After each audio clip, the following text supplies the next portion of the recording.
I'm Ginger Christ with IndustryWeek, and I'm here with Nick Pinchuk, CEO and President of SnapOn. I just have a few questions for you today. I just wanted to start, you talked about a lot SnapOn's legacy, and I'm just wondering, as a leader, how do you work to maintain that legacy? Well, one of the things is we always respect it.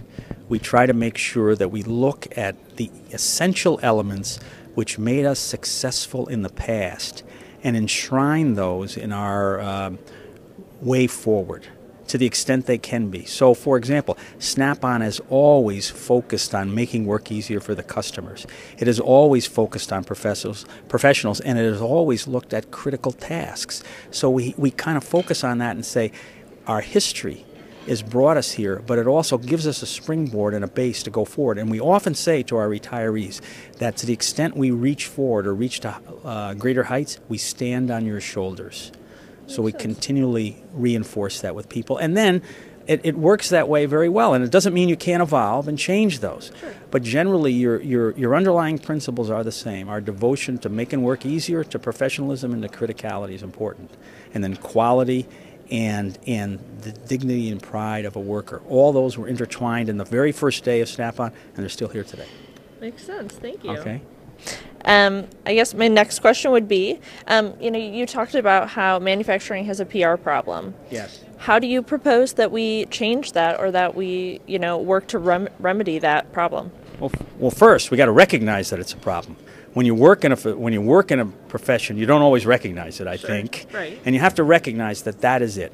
So we have to, in our own actions, and the way when we talk to people like in events like this, or when we're talking to students or so on, we have to emphasize the value creating aspects of manufacturing, and we have to emphasize that they are great careers which allow people to keep their families warm and safe and dry and earn dignity and pride. That's one for us. Then we have to lean on our leaders and demand of them that they emphasize manufacturing as a priority, supporting it, not just endorsing it, not just giving it lip service, but saying we will actually support manufacturing because we recognize it's so important. Right. We need to do both of those things. Okay.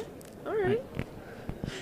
Next, what kind of continuous improvement changes have you made to your management or leadership structure? Well, we've had continuous improvement a while, but we have in each facility we have someone whose full-time job is continuous improvement. So we've established that. So we've established the breadth of that. Sure. Then we've made sure that everyone in management participates. So I think I said in my presentation that my staff goes for a full week to a factory and works on improving that factory, whether it's setup times or throughput or quality improvement side by side with the workers. Right. One, to actually make an improvement. Sure. Two, to learn more about continuous improvement and further our knowledge of it. And three, to demonstrate to everyone in our corporation that this is very important and no one should be excluded from actually participating in that effort. Sure. Okay. All right. What is your personal leadership philosophy? Oh, my leadership philosophy is this. Is that gather to you those who are strong and capable and extraordinary. Look to their welfare and be gentle of speech even with those who deserve sternness. And then push as much decision making down as close to the customer as possible. And that would be my philosophy with regard to people. With regard to the corporation, I like to create a direction which seems to make sense and say this is the way we're going, and allow my businesses, the various plants and departments and various groups, to operate within that envelope and give them as much leeway as possible.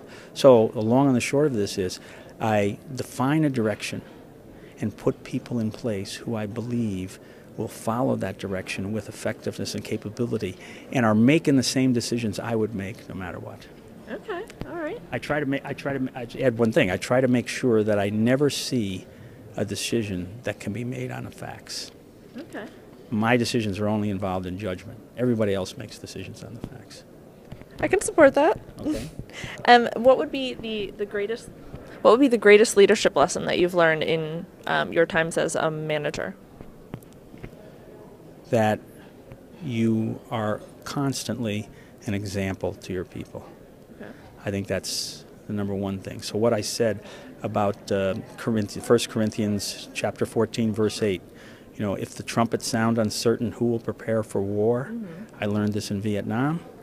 When people look at the leaders and when things are happening that are difficult, this happens today, whether you're in a recession or a difficult decision, they see your demeanor, and you have to recognize this because you give your own people strength. You have to remember that. And then always try to see things through the eyes of your people.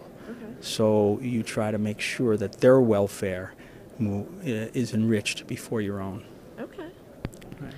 Well, thank you so much. Sure. I'm Ginger Christ with Industry Week from the Industry Week Best Plants Conference. And thank you. Okay.